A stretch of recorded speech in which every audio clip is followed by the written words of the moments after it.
विद्यार्थिनींच्या छेडछाडीचे प्रकार वाढलेत, त्यामुळे दहशतीचं वातावरण पसरलंय। मुलींची छेडछाड करणाऱ्या या रोड रोमियोंचा तातडीने बंदोबस्त करण्यात यावा या मागणीसाठी पालक आणि नागरिकांनी पोलीस ठाण्यावरती धडक देत ठिय्या आंदोलन केलं। पांढरकवडा तालुक्यामध्ये अवैध धंदे मोठ्या प्रमाणात सुरू असल्यामुळे हे प्रकार होत आहेत, असा आरोप पालकांनी केलाय। 8 दिवसाच्या आत कारवाई न झाल्यास तीव्र आंदोलनाचा इशारा सुद्धा पालकांनी दिलाय।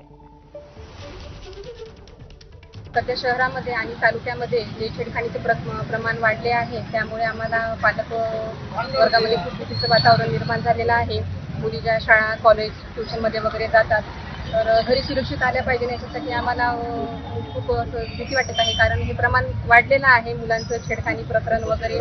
आणि शहरामध्ये गांजा दारू जे अवैध धंदे आहे, त्यामुळे सुद्धा पोलीस प्रशासनाने ह्यावर अशा गुन्हेगार आरोपींवर अंकुश लावले पाहिजे। रोड रोमियोने अक्षरशः शहरात व तालुक्यातील मुलींची छेड काढलेली आहे। याबाबत पांढरकवड्यातील सुज्ञ नागरिकांनी निवेदन दिले आहे, तरी परंतु अद्यापपर्यंत कुठलीही कारवाई झालेली नाही। या सर्व प्रकारामध्ये पोलीस विभाग व संबंधित विभागाने कोणत्याही राजकीय पक्षाचा दबाव न बाळगता संबंधितावर योग्य ती कारवाई करावी, जेणेकरून शाळकरी मुली महाविद्यालयीन मुली सुरक्षित राहील, ही अपेक्षा पांढरकवड्यातील नागरिकांकडून करण्यात येत आहे।